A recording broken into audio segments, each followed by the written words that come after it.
When Tropical Storm Helene swept through much of the southeast over a week ago, it caused destruction and left people lacking even basic supplies. Well, today, Western New Yorkers are answering the call for some much-needed relief to those impacted. 2 on your side's Alyssa Clausell joins us with more on their efforts. Alyssa.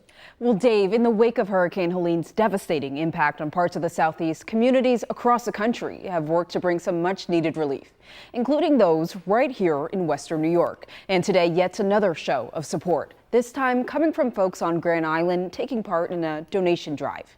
Today, Western New Yorkers came out to the Grand Island Town Hall with cars full of donations of basic needs like water and canned food.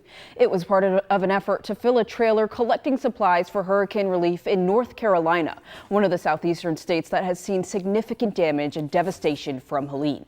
The trailer, which was already 3/4 full, will now make its way to Fillmore, New York, to collect even more donations, and then move on to Boone, North Carolina, where volunteers will distribute the goods on foot.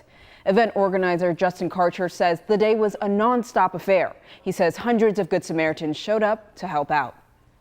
We've seen hundreds of people come out. I couldn't even put a guess on it. I'm so busy hauling stuff away. I wish I could say thank you to every single one of them.